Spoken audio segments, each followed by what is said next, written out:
Bonjour les gars, j'espère que vous allez tous bien. Bienvenue, une petite vidéo d'avant-match comptant pour les matchs amicaux date FIFA pour le Sénégal qui va jouer le 5 juin contre la Zambie, les Chipolopolo de la Zambie, et le 8 juin contre les Requins Bleus du Cap-Vert. Vous savez, il y a un moment qu'on n'a pas fait de vidéo débrief, mais le contexte ne se prêtait pas, et aussi que l'équipe nationale du Sénégal n'avait pas joué depuis son match contre l'Eswatini. Aujourd'hui donc, c'est quoi la question à laquelle nous allons tenter de répondre? C'est nous sommes en perspective de la Coupe d'Afrique, mais également des éliminatoires de la Coupe du Monde 2022 qui va se jouer au Qatar. Alors la question c'est qu'est-ce qu'on attend de Aliou Cissé au terme de ces deux matchs amicaux? Vous savez, le Sénégal a mal terminé sa campagne des éliminatoires de la Coupe d'Afrique des Nations c'était contre l'Eswatini, où le Sénégal a été tenu en échec au stade Lat Dior de Thiès par les Swatini sur la marque de but partout. L'équipe nationale menée donc dans ce match-là par un but matinal marqué par les Swatini, a peiné avant d'égaliser par ce petit poussé du groupe dans les arrêts de jeu par l'intermédiaire de Cheikhou Kouyaté, ce qui a donc créé l'ire de certains inconditionnels du football sénégalais, décriant le système de jeu mais également la qualité des joueurs du Sénégal. Cependant, donc ce que nous allons faire, c'est découvrir d'abord la liste qu'a concocté Aliou Cissé en vue de ces deux matchs amicaux. Et pour cela, il a fait confiance à 4 gardiens que sont Edouard Mendy de Chelsea, le gardien de Chelsea, Alfred Gomis, donc Edouard Mendy qui va jouer ce soir même la finale de la Ligue des Champions. Nous lui souhaitons vraiment une victoire pour qu'il soit notre Sénégalais qui a soulevé ce prestigieux trophée européen. Au-delà de Edouard Mendy, il y a l'autre ogre Alfred Gomis de Rennes, mais également Sinidien des Queen Park Rangers.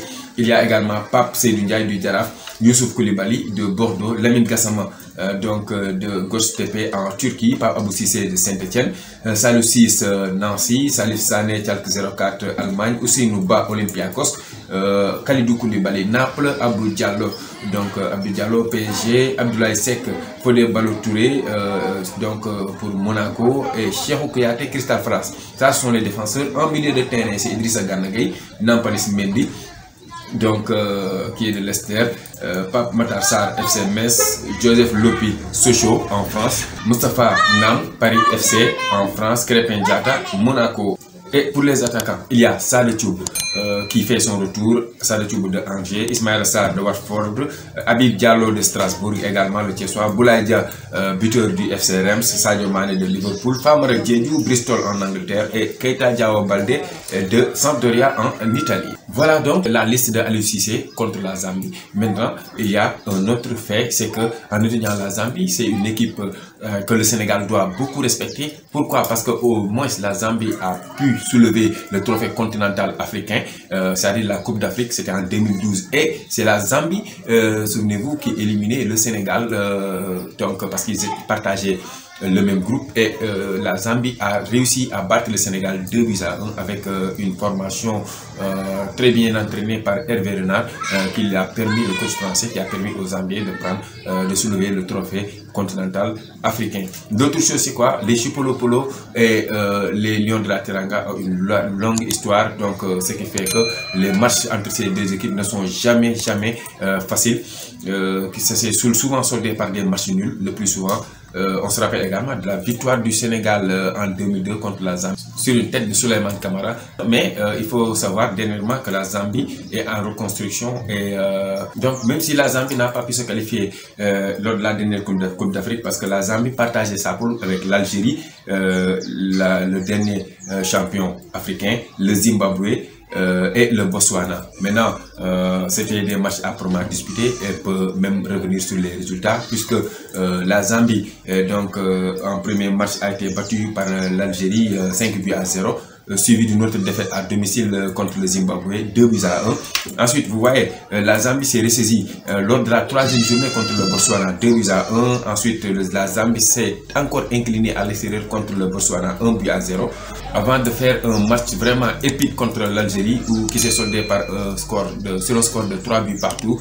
et d'aller s'imposer à l'extérieur au Zimbabwe sur le score de 2-0. Ce qui montre la détermination et le courage de cette équipe des Chipolo Polo qui ne lâche rien et qui n'abandonne pas.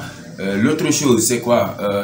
Ils ne sont pas qualifiés, mais c'est une date qui compte pour le classement FIFA, mais aussi pour la préparation. Donc, on attend d'Aliou Cissé pour ces deux matchs-là qu'il nous fasse un très bon classement, un très bon système, mais également qu'il puisse produire du jeu. Les Sénégalais n'attendent plus d'Aliou Cissé un jeu décousu, haché, où les défenseurs propulsent les ballons, de longs ballons pour chercher des attaquants sans pour autant passer par le milieu de terrain. Nous voulons aussi des milieux stables puisqu'il a l'effectif qui s'y est pour vraiment maîtriser son sujet et produire un match vraiment, un match historique qui restera dans les annales du football sénégalais. Et je pense que puisque Aliou Cissé est en phase de préparation pour d'abord la Coupe d'Afrique 2022, dans son contrat lui est assigné, il doit impérativement gagner la Coupe d'Afrique s'il veut continuer à rester sélectionneur du Sénégal. Et pour cela, à mon avis, Aliou Cissé doit commencer à fermer la porte de cette équipe nationale, concocter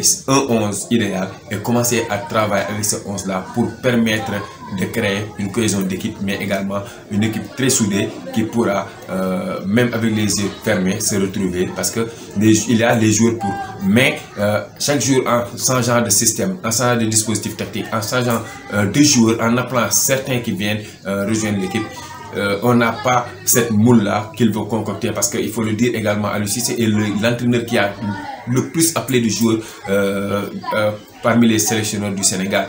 Et c'est pas fortuit.